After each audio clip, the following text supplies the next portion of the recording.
আসসালামু আলাইকুম রহমতুল্লাহ। প্রিয় দর্শকবৃন্দ, আমরা এসেছি এই মুহূর্তে আমরা এই ভাইকে কিছু প্রশ্ন করব, ওনার জীবন কাহিনী শুনব, ওনার জীবনের উদ্দেশ্য কি আছে এবং কোন পর্যন্ত উনি পৌঁছাতে পেরেছে আমরা শুনবো ইনশাল্লাহ। ভাইজান, আপনার নাম? মোহাম্মদ আব্দুল হান্নান, মোহাম্মদ আব্দুল হান্নান। আপনার গ্রামের বাড়ি? মুন্সিগঞ্জ। কি করেন? আমি একটা প্রদীপ কোম্পানিতে জব করি। ভাইজান, আমরা এসেছি ইসলামের ডায়েরি চ্যানেলের পক্ষ থেকে। আপনার যে প্রশ্নগুলো আপনাকে করব, জীবন কাহিনী এবং কি আপনি যে জবটা করতেছেন সেটাতে আপনার কেমন লাগতেছে, আপনি কোন পর্যন্ত এটার আপনার উদ্দেশ্যটা কি? প্রথমত আমি পড়াশোনা করিনি। ছোটোবেলায় হয়তো আমার বাবা মারা গেছে, তো আমি এই কারণে পড়াশোনা করতে পারি নাই। আর যে জবটা আমি করতেছি এটা শুধুই আমার সময়, মানে ভালো কিছু আমি এটা দিয়ে আশা করতে পারতেছি না, কারণ এটার ভিতরে বেতনও কম, সব কিছুই কম। আমার ইচ্ছা আছে যে এটা আমি এখান থেকে জব করার পরে আমি একটা ব্যবসা বাণিজ্য করব, তারপর আমার ইচ্ছা এলো এটা। এখান থেকে ব্যবসা বাণিজ্য করার পরে কিছু টাকা আল্লাহ তাআলা যদি দেয়, তাহলে এটা দিয়ে আপনি নিজের অধীনে একটা ব্যবসা করবেন, তাই তো? মাশাআল্লাহ, আপনার নিয়তটা অনেক সুন্দর এবং কি খালেস নিয়ত। আসলে ব্যবসা করার সুন্নত, ঠিক আছে। যাই হোক ভাই, পড়াশোনা কোন পর্যন্ত করছেন? পড়াশোনা আমি 7 পর্যন্ত পড়ছি। মাশাআল্লাহ, যতদূর পারছেন। মাদ্রাসা লেভেলে পড়াশোনা করছেন? না, মাদ্রাসার লাইনে আমি পড়াশোনা করিনি, আমি স্কুল লাইনে পড়াশোনা করি, জেনারেল লাইনে পড়াশোনা করি। যাই হোক, ধন্যবাদ। তো ভাইজান, আপনার বাবা তো নাই না, মা আছে। তো আপনি কোথায় আছেন বর্তমান? বর্তমানে আমি আছি ধনিয়া, উত্তর ধনিয়া আছে।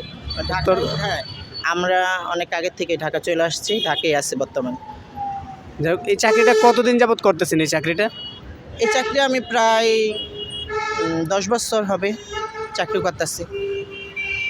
ভাইজান, একটি বিষয় খুব গুরুত্বপূর্ণ, আপনার বাবা মারা যাওয়ার পর থেকে আপনার পরিস্থিতিটা এখন কেমন, এবং কি বাবা থাকা অবস্থায় আপনার পরিস্থিতিটা কেমন ছিল, একটু আমাদেরকে অনুভবটা জানাবেন। আমার বাবা যখন মরে যায় তখন আমি অনেক ছোট, মানে 10 মাস বয়স তখন, ঠিক আছে। তো বাবা মারা যাওয়ার পরে কিভাবে আমাদের সময়টা গেছে সেটা আমি বলতে পারবো না, ঠিক আছে।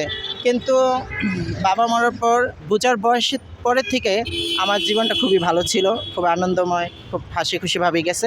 তবে আমি এখন কষ্ট ফিল করি কীরকম, যে আমি জব করতেছি, এটাই আমার একটাই যে না চাইলেও করতে হয় কাজ, না চাইলেও কাজ করতে হয়। যে নিজেদের পরিবার আছে, পরিবারে আমার ফ্যামিলি আছে, আমার মা আছে, শুধু ভাই আছে, আমি আছি, 2টা বোন আছে, ঠিক আছে। তো ইচ্ছা না থাকলেও কাজ করতে হয়। তা আমি মনে করতেছি যে কাজ করে তো আর সব কিছু সম্ভব হয় না। অনেক কিছু ইচ্ছা হয় কেনার জন্য, কিন্তু কেনা যায় না। কী কারণ সম্ভব হয় না, কারণ বেতনে কাজ করলে আপনার হলো যে এটা একটা ধরাবান্ধা টাকা থাকে, এটা দিয়ে চাইলে ইচ্ছা পূরণ হয় না। তা আমার ইচ্ছা যে আমি একটা ব্যবসা বাণিজ্য করব, এটি আমার ইচ্ছা পূরণ হোক বা না হোক, ফ্যামিলির ইচ্ছা আমি পূর্ণ করতে চাই। ইনশাল্লাহ আল্লাহ তাআলা আপনার ইচ্ছাকে পূরণ করুক, খুব দ্রুত আমরা দোয়া করি ইনশাল্লাহ। আর আপনিও আল্লাহর কাছে দোয়া করবেন ইনশাল্লাহ। এই যে মাগরিবের আগ মুহূর্তে আল্লাহর কাছে দোয়া করবেন, আল্লাহ তাআলা এই সময় দোয়া কবুল করে, এবং শুক্রবার দিন জুমার পরে আসরের পর থেকে মাগরিবের আগ পর্যন্ত দোয়া কবুল হয়। আপনিও আল্লাহর কাছে চাইবেন, আমাদের জন্য দোয়া করবেন ইনশাল্লাহ, কেমন? ইনশাল্লাহ আপনারা আমার জন্য দোয়া করবেন, আমিও সবার জন্য দোয়া করব। ইনশাল্লাহ। নিজের জন্য করলে হয় না, সবার জন্যই দোয়া করতে হয়।